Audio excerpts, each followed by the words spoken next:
Hi అండి. నమస్తే. Welcome to Durga Krishna kitchen.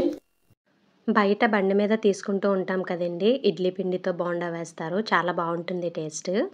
అదే టేస్ట్తో మనం ఇంట్లో కూడా చాలా ఈజీగా ప్రిపేర్ చేసుకోవచ్చు. ఇడ్లీ పిండి బోండా అనేది మార్నింగ్ బ్రేక్ఫాస్ట్లోకైనా, నైట్ డిన్నర్లోకైనా, లేదా ఈవినింగ్ స్కూల్ నుంచి వచ్చే పిల్లలకి స్నాక్స్ ఏదో చేసి పెడుతూ ఉండాలి కదా, అప్పుడు కూడా ఇలా చేసి పెట్టేయచ్చు. ప్రిపరేషన్ టైం కూడా ఒక పావు గంట టైం పడుతుందండి ఈ బోండా వేయడానికి. మరి బోండాతో పాటు చట్నీ ఉండాలి కదండి. ఇన్స్టెంట్గా అప్పటికప్పుడు చేసుకోవచ్చండి ఈ టొమాటో చట్నీ అనేది. చట్నీ ప్రిపేర్ అవ్వడానికి కూడా పావు గంటలోపే అవుతుందండి. టైం కూడా చాలా ఈజీగా ప్రిపేర్ చేసుకోవచ్చు.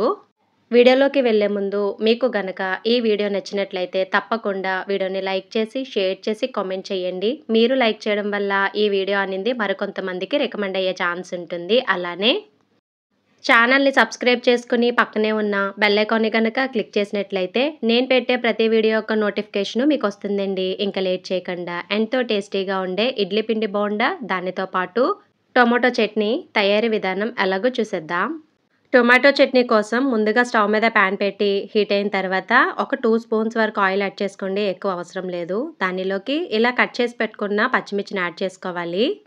పచ్చిమిర్చి ఇక్కడ నేను 3 వరకు తీసుకున్నానండి. నేను తీసుకున్న పచ్చిమిర్చి చాలా కారం ఎక్కువ. అలానే ఈ చట్నీ కారంగా ఉంటేనే సూపర్ ఉంటుందండి. అది మాత్రం అస్సలు మర్చిపోవద్దు. పచ్చిమిర్చి యాడ్ చేసిన తర్వాత మూత పెట్టేసుకోండి, లేదంటే మొహం మీదకి తూలిపోతుంది. పచ్చిమిర్చి కూడా ముక్కలు చేయకుండా మాత్రం అస్సలు వేయొద్దు, పచ్చిమిర్చి అనేది పేలిపోతుంది. పచ్చిమిర్చి యాడ్ చేసిన 2 నిమిషాల తర్వాత మూత తీసుకొని దానిలోకి 1 స్పూన్ వరకు జీలకర్ర, 4 అల్లం ముక్కలు కూడా యాడ్ చేసుకోండి. అలానే గుప్పెడు కరివేపాకు కూడా యాడ్ చేసుకుని ఒకసారి మొత్తం బాగా కలుపుకొని మూత పెట్టేసుకోండి. మళ్ళీ ఈ 3 వేగేసరికి మీకు ఇల్లంతా మంచి అరోమా వచ్చేస్తుందండి. మెయిన్ టేస్ట్ అంతా ఇవి ఫ్రై అవ్వడంలోనే ఉంటుంది. ఇవి బాగా ఫ్రై అయిన తర్వాత దీనిలోకి కట్ చేసి పెట్టుకున్న టొమాటో ముక్కలను యాడ్ చేసుకోవాలి. బాగా ముగ్గిన టొమాటోలు ఇక్కడ 4 వరకు తీసుకున్న మీడియం సైజు. అలానే టేస్ట్కి తగ్గట్టుగా ఉప్పును కూడా యాడ్ చేసుకోండి. ఇలా టొమాటోలు ఉప్పు యాడ్ చేయడం వల్ల టొమాటో అనేది త్వరగా మగ్గిపోతుంది, వాటర్ కూడా త్వరగా రిలీజ్ అవుతుంది. ఇలా బాగా కలిపెట్టుకుని మూత పెట్టుకుని మగ్గించుకోవాలి. ఒక 3 నిమిషాల వరకు మూత తీయకూడదు.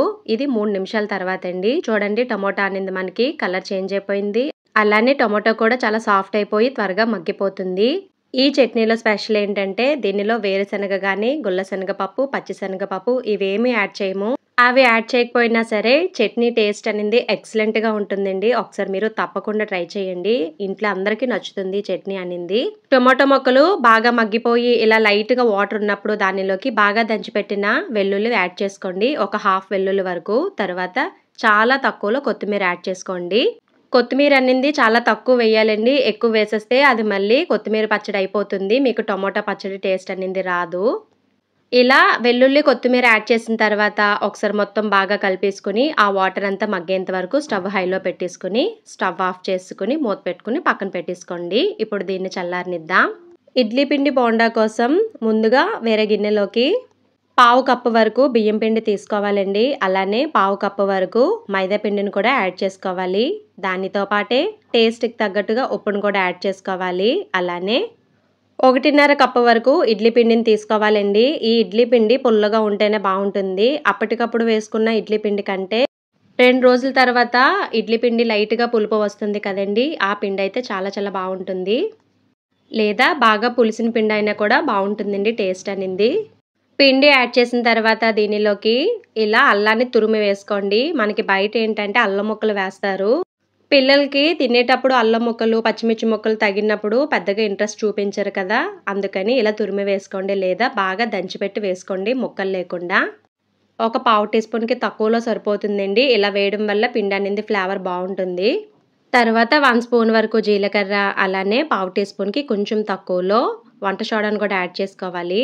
దానితో పాటే పొడవుగా కట్ చేసి పెట్టుకున్న ఉల్లిపాయ ముక్కలను కూడా యాడ్ చేసుకోవాలి. మీడియం సైజు ఉల్లిపాయ ఇక్కడ 1 వరకు తీసుకున్నానండి. అలానే సన్నగా తరిగి పెట్టిన కరివేపాకు, దానితో పాటే కొత్తిమీరను కూడా యాడ్ చేసుకోవాలి. అలానే పావు టీ స్పూన్కి కొంచెం తక్కువలో పచ్చిమిర్చిని కూడా యాడ్ చేసుకోవాలండి. చాలా చిన్నగా తరగాలి పచ్చిమిర్చి అనేది. పిల్లలకి వేస్తున్నప్పుడు అయితే పచ్చిమిర్చి అవాయిడ్ చేసినా పర్వాలేదండి. తర్వాత వాటర్ ఏమి వేయకుండా పిండిని ఒకసారి బాగా కలుపుకోండి. తర్వాత కొద్దిగా వాటర్ని వేసుకుని ఇలా బజ్జీల పిండిలాగా కలుపుకోవాలి. తర్వాత మిక్సీ జార్ తీసుకుని దానిలోకి ముందుగా పచ్చిమిర్చి, వెల్లుల్లి, అల్లం ముక్కలు యాడ్ చేసుకోండి. తర్వాత టొమాటో ముక్కలు కూడా యాడ్ చేసుకుని చాలా తక్కువలో వాటర్ యాడ్ చేసుకుని ఆగి బ్లెండ్ చేసుకోవాలి బరకగా.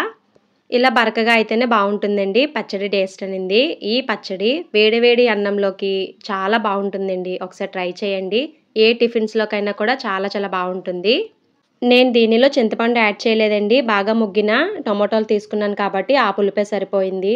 మీడియంకి ముగ్గిన టొమాటోలు గనక తీసుకున్నట్లయితే టొమాటో ముక్కలతో పాటు కొద్దిగా చింతపండును కూడా యాడ్ చేసుకుని ఫ్రై చేసుకోండి. సరిపోతుంది పులుపు. మీకు ఇంట్రెస్ట్ ఉంటే దీనికి తాలింపు కూడా పెట్టుకోవచ్చు. ఓన్లీ కరివేపాకు, ఎండుమిర్చి, జీలకర్ర, ఆవాలతో తాలింపు వేసుకోండి. నేనైతే వేయట్లేదు. మనకి చట్నీ రెడీ అయిపోయిందండి. ఇప్పుడు బజ్జీలు వేసుకుందాము.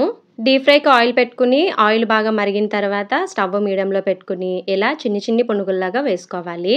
బోండా వేసిన వెంటనే కదిపేయకూడదండి. ఇలా మనకి కొంచెం కలర్ చేంజ్ అయిన తర్వాత జాగ్రత్తగా ఇలా స్పూన్తో కదుపుకుంటే సరిపోతుంది. వేసిన వెంటనే కదిపేస్తే మొత్తం కలిసిపోతాయండి. ఇవి ఫ్రై అవుతున్నంతసేపు స్టవ్ మీడియంలోనే ఉండాలండి. మీరు హైలో పెట్టేస్తే పైన కలర్ వచ్చేస్తుంది. లోపల పిండిగా ఉండిపోతుంది. అస్సలు బాగుండదు. స్టవ్ సిమ్లో పెట్టి ఫ్రై చేస్తే బోండా అనేది ఆయిల్ ఎక్కువ పీల్చేసుకుంటుంది. కాబట్టి ఆయిల్ బాగా హీట్ అయిన తర్వాత స్టవ్ మీడియంలో పెట్టుకుని ఇవి పూర్తిగా వేగేంత వరకు స్టవ్ కూడా మీడియంలోనే ఉండాలి. ఇలా మంచి గోల్డెన్ కలర్ వచ్చేంత వరకు ఫ్రై చేసుకుంటే సరిపోతుంది. తర్వాత వీటిని ప్లేట్లోకి ట్రాన్స్ఫర్ చేసుకోవడమే.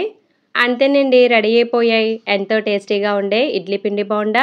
దానితో పాటే స్పైసీ టొమాటో చట్నీ. టేస్ట్ అయితే భలే ఉందండి. ఒకసారి మీరు తప్పకుండా ట్రై చేయండి. మరి నచ్చాయా మీకు ఇడ్లీ పిండి బోండా అలానే టొమాటో చట్నీ? మీకు గనక ఈ వీడియో నచ్చినట్లయితే తప్పకుండా వీడియోని లైక్ చేసి, షేర్ చేసి, కామెంట్ చేయండి. అలానే ఛానల్ని సబ్స్క్రైబ్ చేసుకుని పక్కనే ఉన్న బెల్ ఐకాన్ని గనక క్లిక్ చేసినట్లయితే నా వీడియోస్ని మీరు రెగ్యులర్గా ఫాలో అవ్వచ్చు.